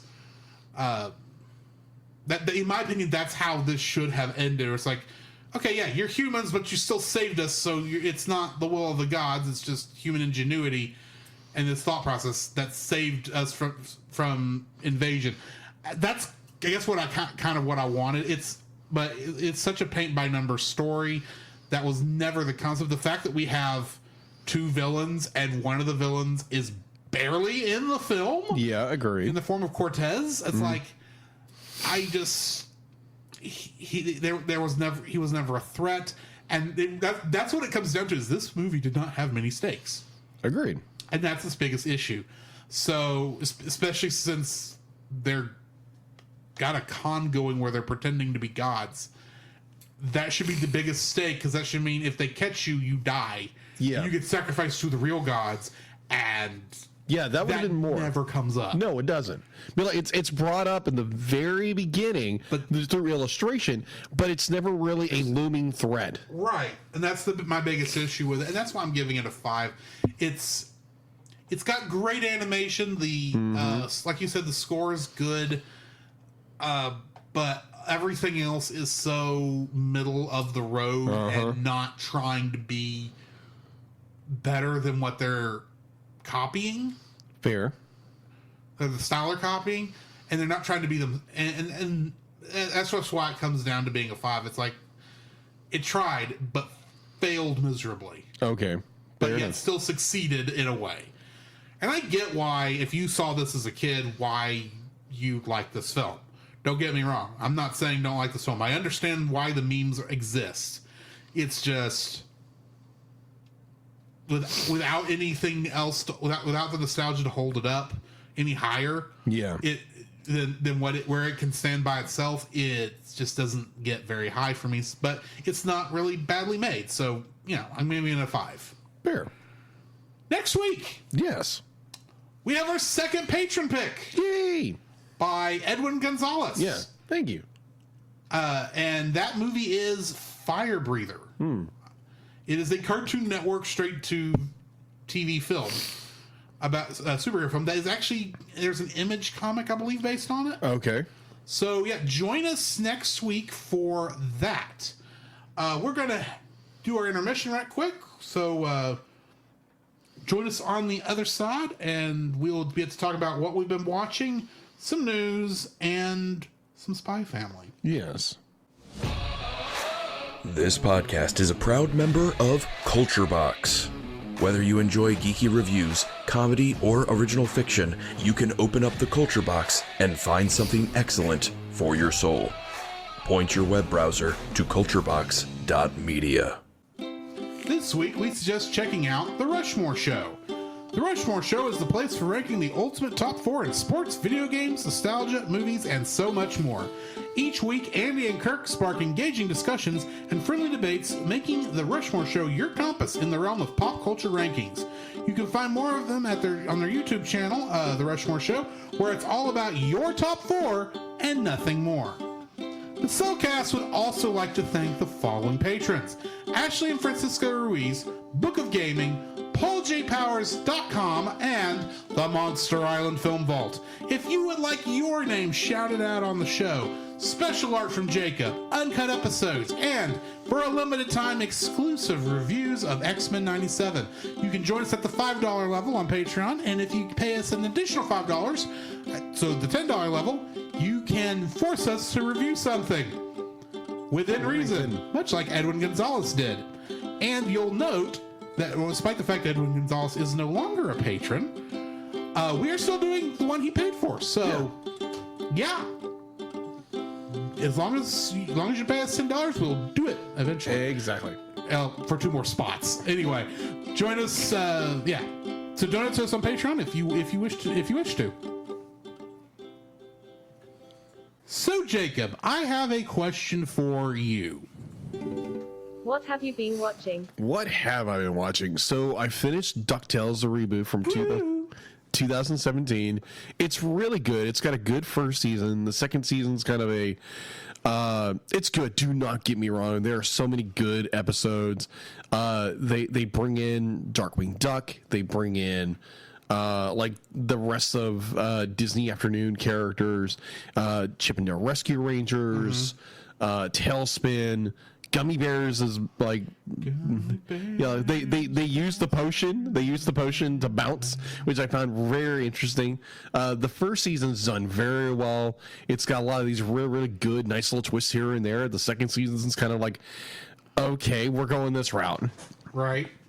The third season, it's like, okay, we have this big overarching mystery of what this, like, they're going on this, they got to find all these grails, and like the villain is the non-traditional villain, and we get this, big twist at the very end. I wish they would have just drugged that out a little bit more, but I was like, oh, okay. But I enjoy it, so go watch it on Disney Plus. Go get Show with the Love. There's one episode. They tease something at the very end, and I'm sad they never bring it back up.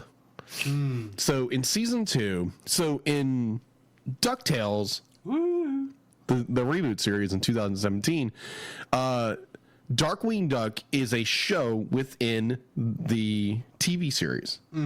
And Launchpad Quack apparently loves the show. So it's introduced in the first season, the second season. He's in it. Yeah, he's in it. And so in the second season, they properly bring in Darkwing Duck. Darkwing Duck is a TV show, and it is funny how they bring this in.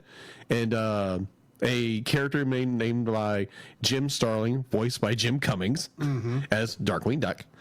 And they are, because the show has been off the air for years, and that's all Launchpad knows how to talk about is a show.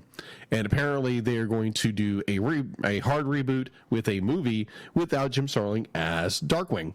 And Jim Starling doesn't like this. He wants to be the man. He wants a resurgent in his career, and he kind of goes bonkers.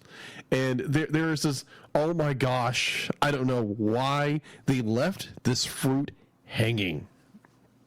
And let's just say Darkwing, the actor, becomes something else at the very end of the episode, and it's so well done, but they never bring it back up, like, ever. They have Jim Cummings the entire season. Why don't you do something with this character?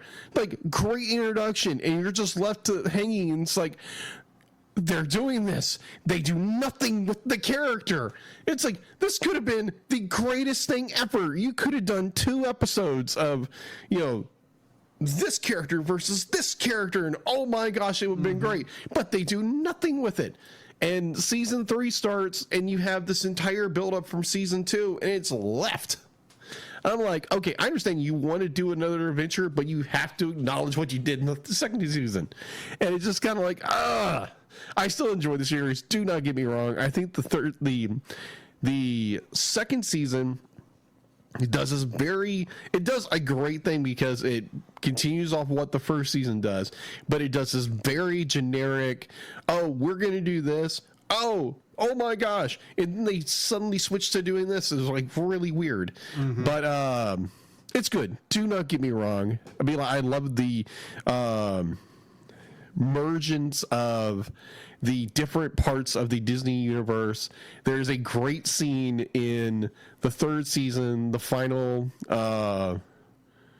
trilogy of episodes that end the series, that we have this character that is named, I can't remember his name, he's the horse character, but they have this scene where apparently he's introduced in the first episode. He's a magical creature that gets his head knocked off and it's replaced by a statue of Scrooge McDuck. And he's a mascot character. He's an assistant. And then it's like they do this one thing and they bring in a certain voice actor who is known for, having a very deep voice. And, played a gargoyle once or twice. And they play off of that. I'm like, oh my gosh, yes, it's so good. And the character says the line, it's like, I live again. It's so good. It is so freaking good. Can you tell I really enjoy this series? Yeah. I was slightly disappointed with some of it, but overall, I thought it was well done. And, I can't wait to review it. Whenever we can get to it. Whenever we get to it. Woo! Other than that, there again, I'm going to plug the YouTube channel Part-Time Drifter by Brian. Brian was on our episode of Akira. Am I right? No, Ghost in the Shell. Ghost in the Shell. He was on Ghost in the Shell. Roy and Paul were on Akira. That's right. He started up another YouTube channel called Part-Time Drifter, where he is bought a van and living in a van, and he's going on adventures during the weekend. And he dropped his 2nd episode, and he's exploring Waco in this episode. So if you want to go give him some love and go subscribe to his episode, or no, whatever it's called, a YouTube channel called Part-Time Drifter. Go over there, check it out. It's pretty interesting. So yeah, plug for Part-Time Drifter on YouTube. Okay. So that is all for the most part, I walk to work now, and it's like you listen to different podcasts and like stuff I disagree with, but it's fun to listen to, and it's just like, but yeah. That is what I've been doing, minus having a head cold for most of the week. So what have you been watching, listening to, and most likely playing? Well, Final Fantasy VII Rebirth is mostly what I've been playing. I'm getting there. Yes. Do you believe I'm 60 hours into that game? 60 hours. Yeah, and I'm not done. I've still got 3 or 4 chapters left. But I've also been doing as much side content as I possibly could. Of course. But I have watched a couple movies this week. Oh, that's right. First off, Godzilla X Kong: The New Empire. Yeah, how did that go? It's a fun film. I actually do suggest it. Okay. It is definitely a sequel to Versus Kong, but they have done more with they focus more of the story on the kaiju than on the humans. Okay. Even though the humans are there, and they do actually do a pretty decent job too. But anyway, so there was that, and then I watched another movie. Yes. Like the next day. that is related to something else we're in the middle of reviewing right now. Yeah. I saw the Spy Family movie, Code White. Wow. That is such a fun movie. I don't want to spoil it because I'm 90% certain, since it's connected to a TAS that we're working on, you're going to review it at some point. Yes. But I will say, I did not expect to enjoy a film where there is a actor who is credited as the god of poo. The god of... And I am not explaining that. Okay. Let's just say Anya really should not have eaten that piece of that chocolate truffle. Oh, jeez. Oh. No. Okay, it's not what I think There it is. is not that. Not the... Good night. No, yeah. It was not a laxative. Oh, good night. I'm just saying that got her into so much trouble. Wow. And the links they go to, so that's like, this is not canon, but we'll never have to refer to it ever again. Okay, then. It's canon, but not canon. It has that kind of a thing to it, but it is funny. There was a moment where I just busted out laughing like hard in it, that I think I was the only person in the theater who caught the joke. Oh, gosh. Because I'd seen the show so many times. Right. And then... and read the manga? And read the... Well, I need to catch up on the manga. But, there... Oh, man. I left that movie with a big smile on my face. It got there early and never left. Nice. It was that kind of a thing. It's just like watching the show. It's like... You just are going to enjoy watching it. Yes. It's that... I agree. It's that good. So... also, I started this afternoon a TV show related to some movies we have reviewed, though we need to review the second one pretty soon. Knuckles. That came out. That came out today. All 6 episodes came out today. Nice. I got through a couple episodes. It feels, in a strange way, it is Sonic the Hedgehog 1, but with Knuckles. Fair. So far. So it's kind of fun so far. Okay. I don't want to get too much into it, but into talking about it, but I did start that. Other than that, that's pretty much it. Okay. So, what do we have in the news? The Cellcast News with your host Jacob Heron.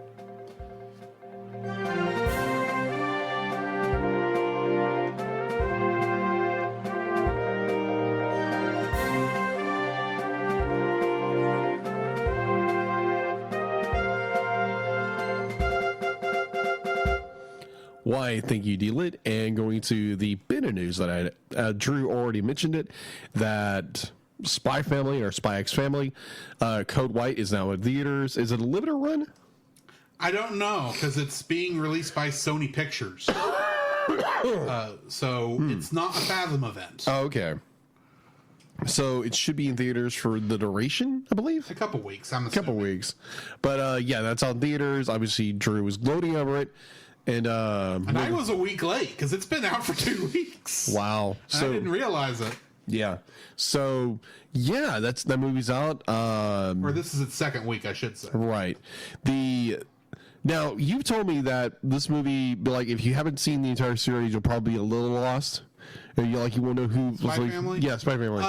If you have finished season 1, okay, you are probably fine. It's not that it pulls from anything, and anything you really need to know for the story. Okay. It goes ahead and explains it to you. Oh, okay. But like, there are two. Well, one of the characters is Yuri. He shows up almost in a cameo like role in like 2 scenes. Okay. And then there's another character who shows up in the second half of season 1. I don't want to get into who she is, but okay. Had things worked out differently, she probably would have been assigned to Lloyd's wife's position. Oh, okay. To the position of being Lloyd's wife on the mission. Right. But it was but it did not work that way. Got it. Much to her chagrin. I'll just say Lloyd has a stalker. And a fangirl. Okay. Gotcha. And she shows up she actually has a semi-major role in the film. I say semi. Okay. Poor Frankie in this movie. All right. I'm not going to get into it, but if you do go watch it, there is an after credits scene involving Frankie. Okay. I'm going to blow my nose. This is driving me nuts. Oh.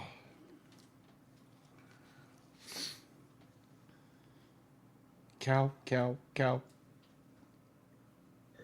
Ooh.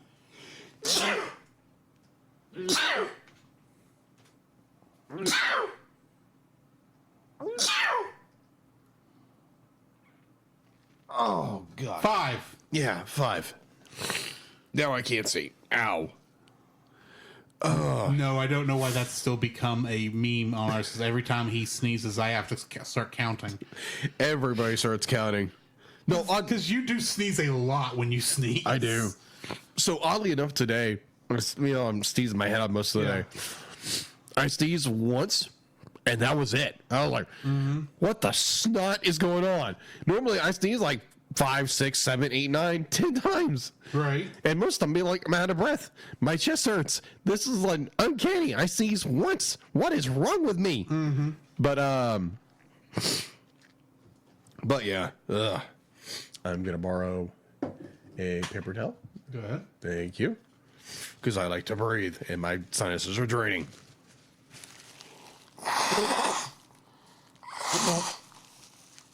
Or at least, let me rephrase that. Breathe properly. Right.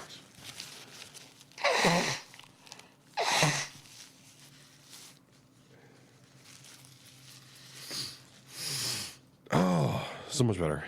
All right. All right. So, yeah, I think that's... Before you start, Sean, I'm not the one sneezing. He's Jacob. and But I appreciate your blessing, Sean. Yeah, and I'm not, when I said cow, I kept thinking, like, okay, it's not the cow that Anya drew in Spy Family. Yeah. But that's why I said moo. Yeah, exactly.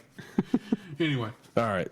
So that's all I have for the news, unless you have something else. I can't think of anything, so why don't we go ahead and jump into some Spy Family? Yes.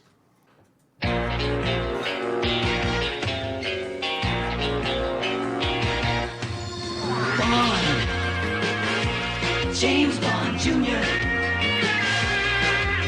Impossible. Call me big man if you wanna reach me. When you wanna face me, it's okay. The man from Flintstone. What an agent, what a squirrel. He's got the country in a whirl. What's his name? Shh, secret swirl.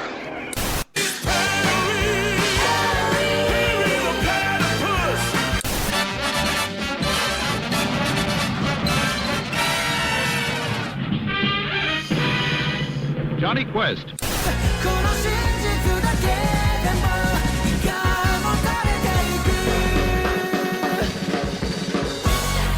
Anybody want a peanut? Two more words about the Spy Family movie. Okay. Peanut butter pizza. Peanut butter pizza? Apparently Lloyd knows how to make this. Oh, okay. Anyway. Wow. Mission 9. Show off how in love you are. Yes. Oh my gosh. Directed by Takashi Katagiri and written by Honoka Katao. Getting into the summary, after Yuri's visit, Lloyd begins to suspect Yor may not be who she claims, while Lloyd investigates, Yor struggles with questions of her own. This is the end of the secret police arc. By the way, there are no new cast members in this one. Gotcha. It adapts chapters 13 and 14 of the manga. When Anya briefly wakes up in the manga, she mutters if there is an atomic bomb in the manga before going back to sleep. Yeah. However, in the anime, Anya says, "Is it the end of the world?" The English dub brings back the bomb. So I actually did that when I was like, it was the early 2000s. So I've said this before, but I'll say it again. So when the shuttle Challenger exploded, over Texas, which I slept through. I don't know how you did. So I woke up and nothing hardly ever wakes me up. Like when I'm dead asleep, I was just boom, boom, boom. Woke me straight out of bed. I suspect it did wake me up, but I was not awake enough to make a connection. Yes. So I woke up, and the first thing I thought was like, okay, this is the end of the world, our shuttle blew up. Went back to bed, got up, asked my grandmother, who was living with us at the time, be like, do you want anything? She wanted donuts. I drove to town, get donuts, and sure enough, shuttle Challenger blew up, which is Challenger or the Columbia. It was Columbia. I'm sorry, because Challenger was in the 80s. Yeah, I was like, it's That's Columbia. Right. My mistake. That blew up over us. So yes, I was a teenager in the 80s and a child in the 80s, and a baby in the 80s. Who would go figure? Wibbly wobbly, timey wimey. Exactly. 3 of the pictures of Yor inside Yuri's locker feature her in 3 of the outfits seen in Volume 3, called Yor's 1 Week Coordinate bonus. It's a bonus page. Specifically, days 2, 3, and 6. Continuing from last episode's change, the secret police card that Twilight shows Yor under disguise does not have the initials of the secret security service on it, only the emblem. And in the anime, Frankie asks Lloyd why he called him to interrogate Yor during a brief flashback of the two getting disguised as SSS officers. In the manga, they whispered this dialogue to each other while disguised right in front of Yor. Wow. I know why they changed it. Yes. What are your thoughts on this episode? Oh my gosh. So it's like, it's of course, Twilight has to be Twilight, and it's like, oh my gosh, the point where they left off with the last episode 8, and Yor, am I saying that right? The brother? Yeah, Yor. Yeah, Yor is so, it's like, oh, prove it, you got to kiss, and then she gets drunk, so, and then he overreacts because he's in love with his sister, which is like, ugh. Yeah, really? But I'm saying it's a culture thing. I don't know why. Go find another woman. I think it's a culture thing. I think it's just he's too attached. Yeah. Okay, I get that. I can see from that perspective. But oh my gosh, this is like, it's just over the top, and you're the brother, right? Yuri. Thank you. Yuri is the brother. Yuri. Yeah, he's over the top with everything. It's like, I'm gonna see right through you. What's Lloyd? Thank you. Yeah, I'd be like, Lloyd. It'd be like, if you do anything wrong, be like, he's just being this very overprotective, maybe a little too overprotective younger brother. But it's just like, okay, this is funny, and then Lloyd is like, oh yeah, he definitely works with these people, and it's just like, now he's following you around, and it's just the point where Lloyd and his little short friend, Frankie. That's it, Frankie. Corner Yor in the alleyway and pretending to be, Secret Service agents or whatever that is. State security service. State security officers. Secret police. But it's just like, oh crap. Be like her alter ego is gonna come out and just gonna kill somebody. But I was like, oh man, this is gonna be good, but they don't go there. It's more she gets like defensive at the very end. I'm like, shouldn't the cat the assassin cat came out of the bag at that point? You'd have thought, but no. They're trying to hold that off. Yeah, which is very into how they do these stories, is that, but obviously what's weird is like it should have already come out back in episode 5. Yeah, exactly. Because she does kick Lloyd's butt. She does in that episode. But it's like both of our main characters are completely oblivious to each other, and they're more like just be like, It's oh my god, like yours more. It's like I'm trying to be my assassin and trying to keep my cover, and then Lloyd is like it's the mission. So they're completely blind to what's really going on, except for Anya. And obviously, need to make up and be good and be and I don't remember what she said, but yeah. But her entire role in that entire episode is sleeping. Yeah, and she wakes up, and she can read Lloyd's mind. Obviously, she's just a telepath, and it's just hilarious. It's like, oh my gosh, be like, Uncle so and so like works for the secret police. Oh my gosh, this is so cool. Oh, it's like secret police. What's that? What's that? But it sounds cool. It's like it really isn't. No, it's not. But oh my, it's brilliantly done, and it's oh my gosh, the brother getting more and more beat up when oh my gosh, you're kicking him like enough kick that he goes into a spiral, slams into the wall, and pedals go everywhere. And this happens twice. And then he's walking back to his apartment. And it's like he's like, excuse me, can you guys tell me where the train bus is? It's like, you don't need a bus, you need a hospital. But it's just like this show is so well written. It has this deep level of spy espionage, deceit, the whole bit, and this nice fat layer of comedy the entire time. You can't take it seriously because but yet it's still there. It's like it's still there. Still so good. It's so well done. Like the story is so well executed. It's one of those stories that you're hoping with like most anime that you get this incredible first season and then you get kind of a dud with season 2 possibly. I don't know because this is me watching this for. It'll be a bit till we get to season 2, and knowing our luck, that Blu-ray won't be out yet. Probably. So we'll have to figure out something else there. Because it takes a while for like your Crunchyroll on PS4 was a little weird at the beginning. That's why we had to switch to this. But anyways,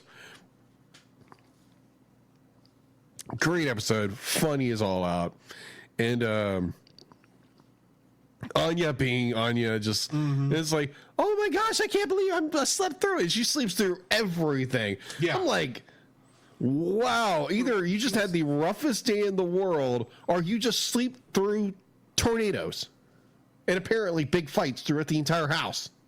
Oh, when you're sleepy, you're sleepy. That's true.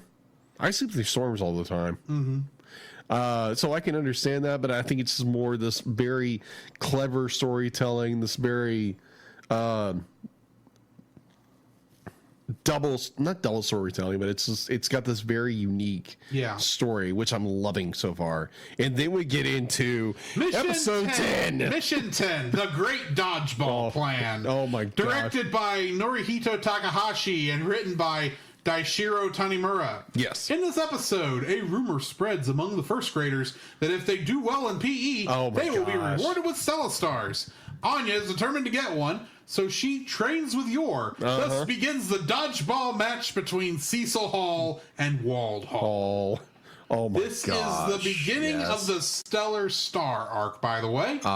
There is no new cast members in this, just some background characters. And it is adapted from Short Mission 4 and Chapter 15.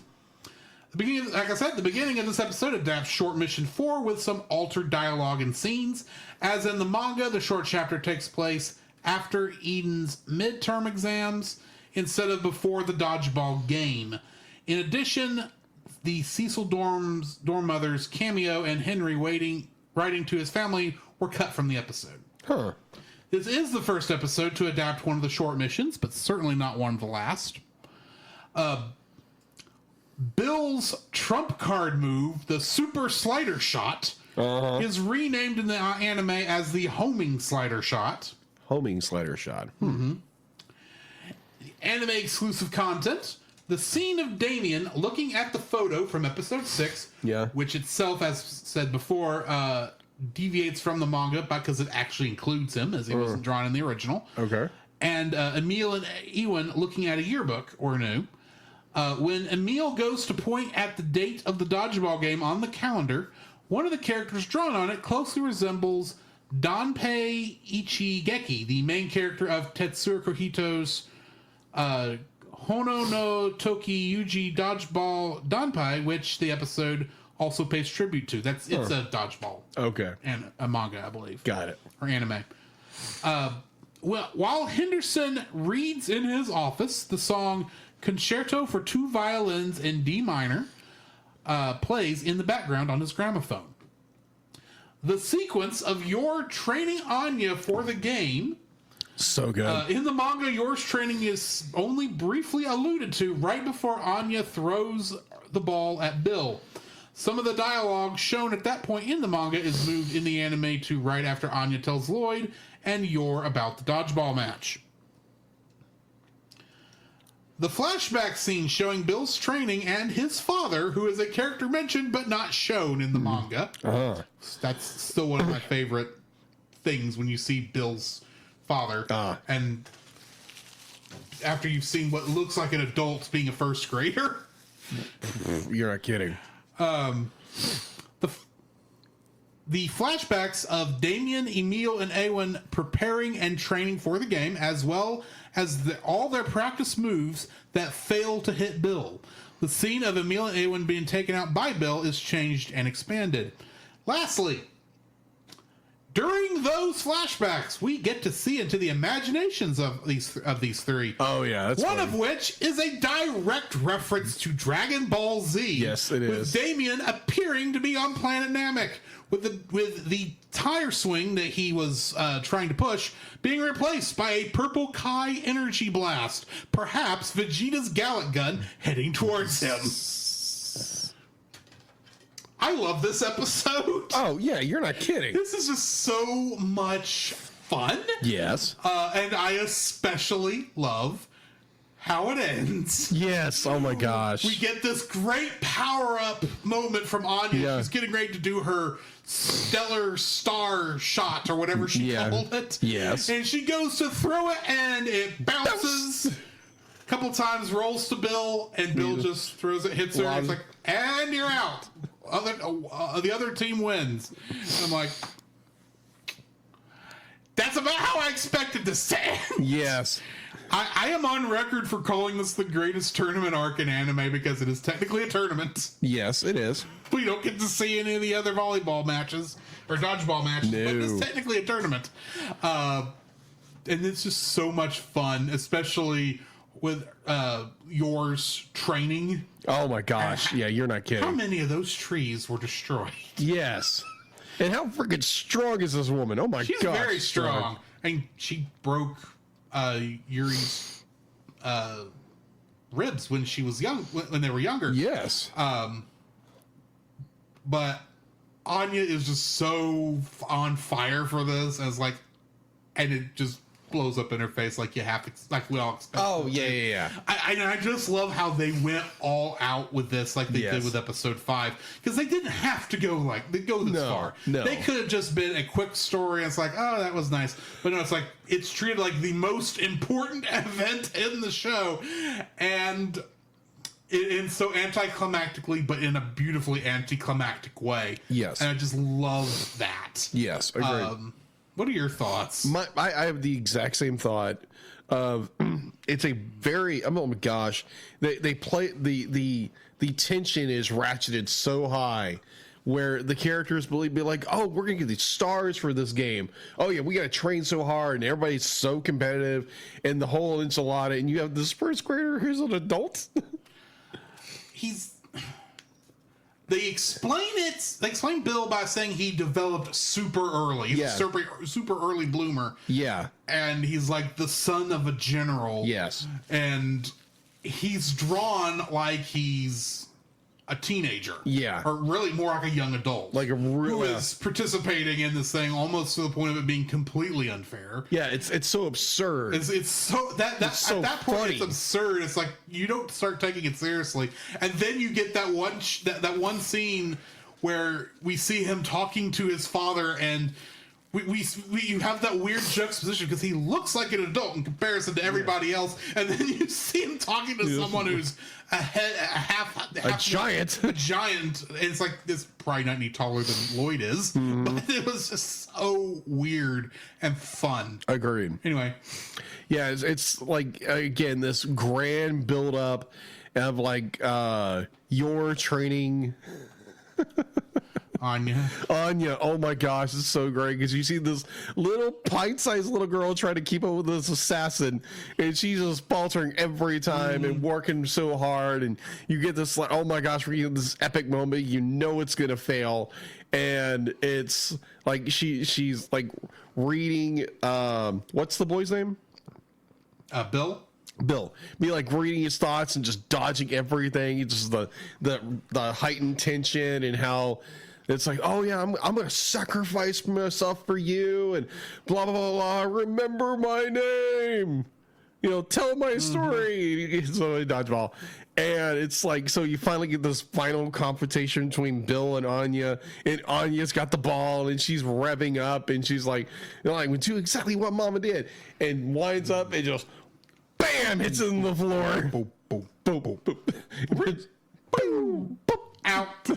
It's got this such ironic, but at the same time so incredibly funny that it takes everything's taken so seriously. At the very end, all these kids are convinced, oh, we're gonna get a star for this, and the headmaster is like, what are you, silly? Like, we don't do that.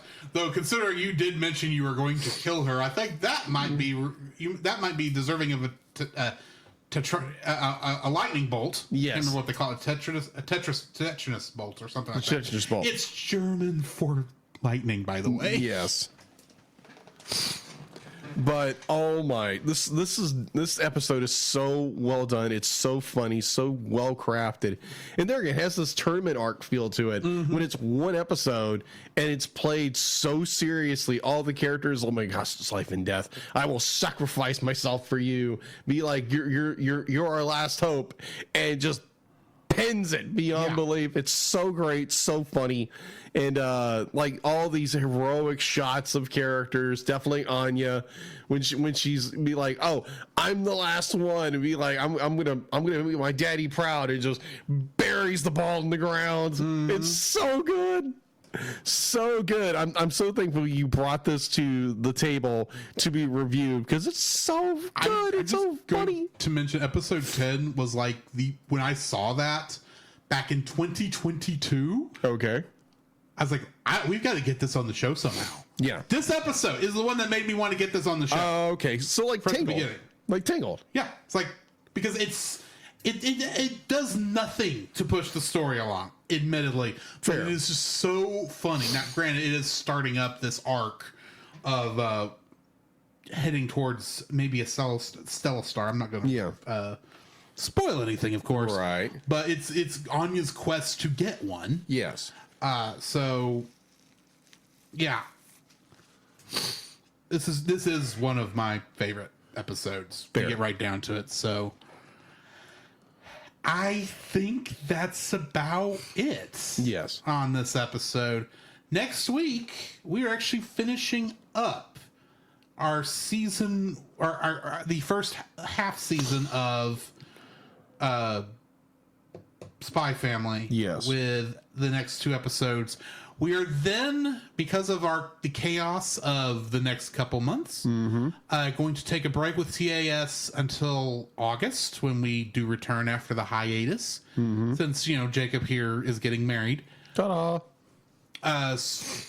Honestly, this was the easiest way we could plan this out. So, the next 2, we'll record the last 2 episodes of the first half of season 1, and then along with our review of Fire Breather, then we will take a week off because I'm going on vacation, and then we've got an interesting episode right after that that we're working on. Yes. It's not a review. Yes. It's not a short. We're not sure what we're calling this yet. Yeah. But it's an idea. It's a discussion. It was a discussion that I had ever since season 1. and always wanted to do it. And it was like, okay, so we're going to do our own research and come together, and it's okay, where do we compare? Where it's like, wait, where did you find this? And oh, I didn't hear about this. So we'll find out in what, 2 weeks, 2-3 weeks? On May 17th is when we're recording that episode. And this is the one episode like between our two holdouts. Yeah. Yeah. And then we'll come back at the end of May for a Cellcast Plus episode on one of your favorite films. And then there's another patron pick on June 7th that has not been taken yet, folks. So if you want to pitch in, let us know. And I will say, if you don't pick something, we're going to punt again. Mm-hmm. That's all we can do. We're giving you the offer, but we've only got 2 spots left for this year. Mm-hmm. So, either way, I think that's going to be it for us. In the meantime, this has been Drew. This is Jacob. And we'll catch you in the next frame. You can follow Jacob on his Facebook at Jacob B. Heron. His Facebook page, Jacob's Daily Art Corner, where he tries to draw each and every day.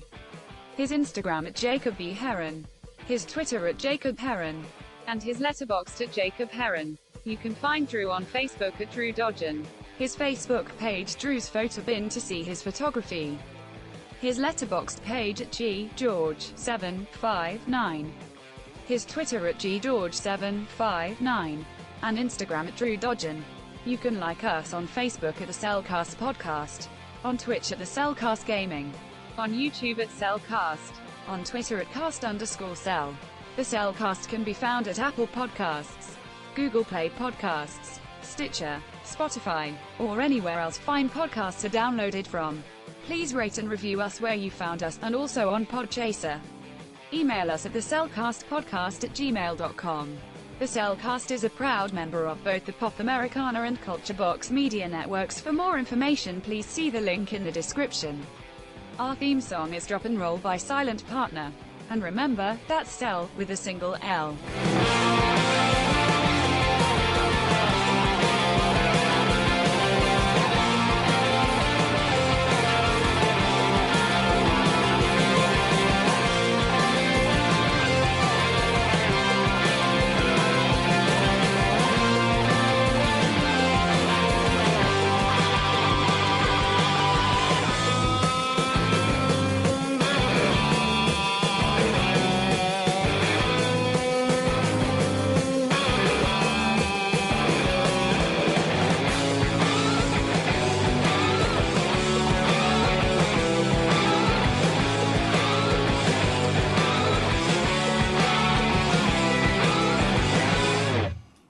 Jacob, I think you'll know the answer to my next question. What would that be?